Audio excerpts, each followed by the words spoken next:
అవుతున్నప్పుడులరా అంటే వారు మంచిగా ఉండటం ఎవరికి నచ్చలేదంట? ఎవరికి నచ్చలేదండి? యోనాకి నచ్చల. ఎవరికి నచ్చింది? దేవునికి నచ్చింది. వారు పశ్చాత్తాపడ్డారు, వారు మారు మనసు పొందారు, చెడు నడతలను విడిచిపెట్టారు, కీడు ఏమాత్రం కూడా రాలేదు. అయితే యోనా గారి యొక్క విషయం ఎలాగుందంటే 4వ అధ్యాయం 1వ వచనంలో ఆయన బట్టి రాయబడుతున్నటువంటి మాట, యోనా దేని చూశాడంటే దీన్ని చూసి బహు చింతాక్రాంతుడై ఎందుకు కోపగించుకున్నాడు ఆయన?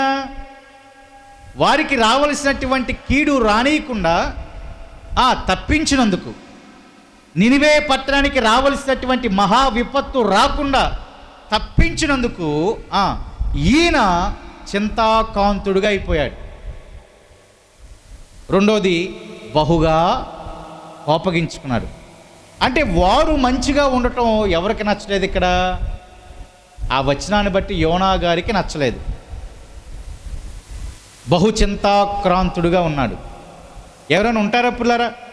కీడు నుంచి తప్పించబడితే, ఆపద నుంచి తప్పించబడితే అందరం కూడా సంతోషిస్తాం కదా, ఆనందిస్తాం కదా, వారితో పాటు కలిసి సంతోషంగా ఆనందంగా గడుపుతాం కదా.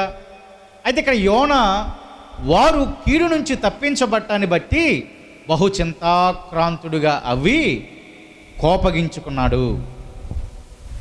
నేటి దినాల్లో యోనా లాంటి బిడ్డలు సంఘాల్లో ఉన్నారు. ఉంటారంటారండి? యోనా లాంటి వారు ఎక్కడున్నారంట? సంఘాలలో.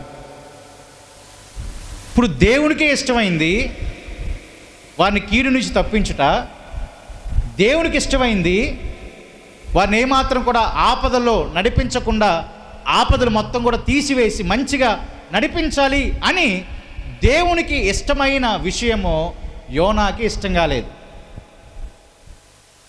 సహజంగా కొన్ని సందర్భాల్లో దేవునికి ఇష్టమైనటువంటి వాటిని మనం జరిగించం. మనకు నచ్చిన, మనకు ఇష్టమైనటువంటి వాటిని జరిగించడానికి మనము ఇష్టపడతా ఉంటాం. దేవుని ఇష్టమేమై ఉంది, దేవుని చిత్తమేమై ఉంది అనే గ్రహింపు లేకుండా మనము మన ఇష్టము ప్రకారముగా జీవించేటటువంటి వారిగా ఉంటాం. అలాగే యోనా కూడా పురులరా బహు చింతపడ్డాడంట, బహుగా కోపగించుకున్నాడంట. ఎందుకు ఆయనకి ఆ కోపం వచ్చిందంటే, అంటే అందులో ఒక పాజిటివ్ ఉంది, నెగిటివ్ ఉంది పురులరా.